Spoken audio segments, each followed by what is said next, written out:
فرعون کے دریائے نیل میں غرق ہونے کے بعد جب بنی اسرائیل کی قوم کو اس کے ظلم و جبر سے نجات مل گئی تو اس کے کچھ عرصے کے بعد اللہ تعالیٰ نے حضرت موسیٰ علیہ السلام کو حکم دیا کہ ملک شام کی سرزمین سے ظالم و جابر لوگوں کو نکال دو اور خدا کے دشمنوں سے جہاد کرو اور اپنی قوم سے 12 افراد کو بنی اسرائیل کے 12 قبیلوں پر سردار مقرر کر دو تاکہ یہ سب اپنے سرداروں کے تابع رہیں اور اللہ کے احکام کی پابندی کرتے رہیں۔ چنانچہ حضرت موسیٰ علیہ السلام نے اپنی قوم کے 12 قبیلوں پر ان میں سے 12 افراد کو سردار مقرر کر دیا۔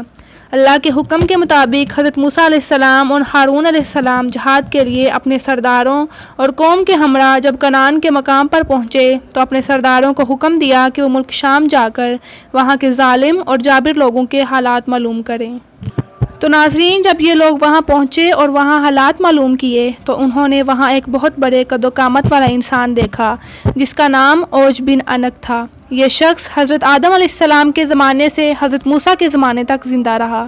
اس کی ماں کا نام صفورہ اور باپ کا نام عنق تھا۔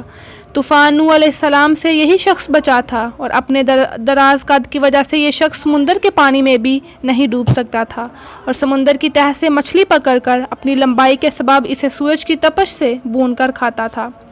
اوج بن عنق نے جب ان سرداروں کو دیکھا تو ان سے دریافت کیا کہ تم کہاں سے آئے اور کہاں جاؤ گے؟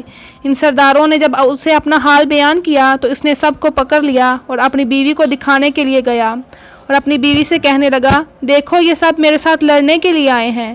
یہ کہہ کر انہیں زمین پر ڈال دیا اور چاہا کہ چونٹی کی طرح پیر سے مل دے، تو اس کی بیوی نے کہا، ان کو چھوڑ دو، یہ کمزور اور ناتواں ہیں، خود چلے جائیں گے، تجھ کو انہیں مارنے سے کیا فائدہ ہوگا؟ چنانچہ یہ سردار ظالموں اور جابروں کی کثرت سے بہت ڈر گئے۔ واپس آ کر انہوں نے ملک شام کی باتیں اور دشمن کی قوت کے بارے میں حضرت موسیٰ علیہ السلام کو تفصیل سے بتایا اور بیان کیا کہ وہاں کے پھل فروٹ بھی بہت بڑے ہیں، اگر ایک دانہ انار کا نکالیں تو آدمی سیر ہو جائے۔ اسی طرح انگور بھی بہت بڑا دیکھا کہ اگر ایک دانہ کھا لیں تو چھپر بھر جائے اور دوسرا نہ کھایا جائے۔ جو پھل فروٹ اپنے ساتھ لائے تو وہ حضرت موسیٰ علیہ السلام کو دکھائے۔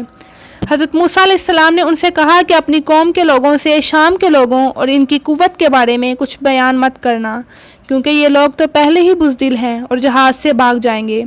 آپ علیہ السلام کے اس حکم پر ان 12 سرداروں میں سے صرف 2 سردار اپنے وعدے پر قائم رہے۔ ان میں سے 10 سرداروں نے عہد شکنی کی اور قوم کے افراد کو وہاں کا سارا احوال جو وہاں دیکھا تھا بیان کر دیا اور اوج بن عنق کے بعد پکڑ جانے کا واقعہ بھی بتا دیا۔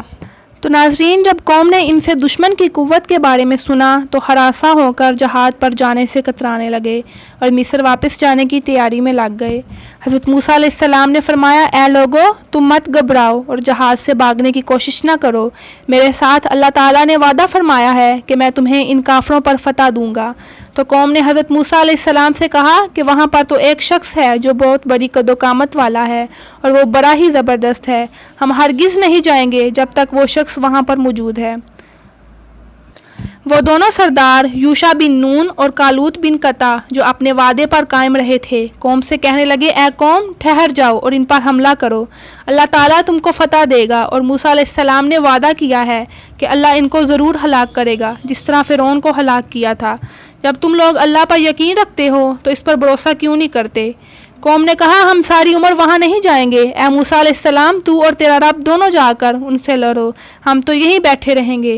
حضرت موسیٰ علیہ السلام نے ان سے غصہ ہو کر ان کے لیے اللہ سے بد دعا کی، جس کی وجہ سے شام کی فتح میں 40 سال کی تاخیر ہوئی۔ اس مدت میں بنی اسرائیل کے نافرمان لوگ جنگلوں میں بھٹکتے رہے۔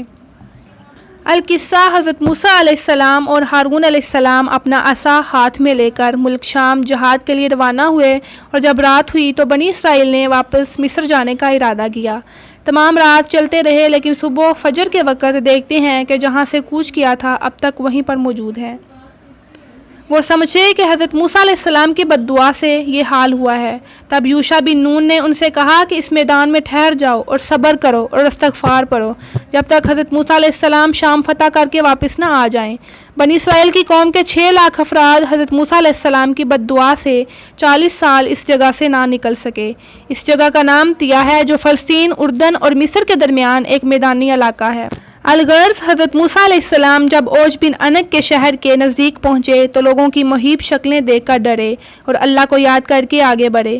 جب اوج بن انک نے ان کو دیکھا تو چاہا کہ پکڑ کر چونٹی کی طرح مسل دے اور کہنے لگا کہ تو بنی اسرائیل کا وہ سردار ہے جس نے فرعون کو اس قوم کے ساتھ دریائے نیل میں غرق کر دیا تھا۔ یہ کہہ کر اس نے حملہ کر دیا۔ حضرت موسیٰ علیہ السلام نے اس پر جوانی حملہ کیا اور آپ علیہ السلام کا قد بھی 10 گز اونچا تھا۔ آپ علیہ السلام نے 10 گزہ چھل کر اپنا عصا اتنے زور سے اس کے ٹخنے پر مارا کہ وہ وہیں گر کر مر گیا۔ تو ناظرین، یہ تھی ہماری آج کی ویڈیو۔ تو امید کرتی ہوں کہ آپ کو آج کی ویڈیو اچھی لگی ہوگی۔ تو ویڈیو کو لائک کریں اور کمنٹ باکس میں اپنی قیمتی رائے کا اظہار ضرور کریں۔ اگر آپ مزید اس طرح کی معلوماتی اور اسلامک ویڈیوز دیکھنا چاہتے ہیں تو میرے چینل ڈائری آف اسلام کو ضرور سبسکرائب کریے گا تاکہ ہر نئی آنے والی ویڈیو آپ تک پہنچ سکے۔ میری دعا ہے کہ اللہ تعالی ہم سب کو دنیا اور آخرت کی کامیابی عطا فرمائے اور ہم سب کے تمام صغیرہ اور کبیرہ گناہ معاف فرمائے۔ تو ملتے ہیں دوسری ویڈیو میں، تب تک کے لیے اللہ حافظ۔ دعاؤں میں یاد رکھیے گا۔ شکریہ۔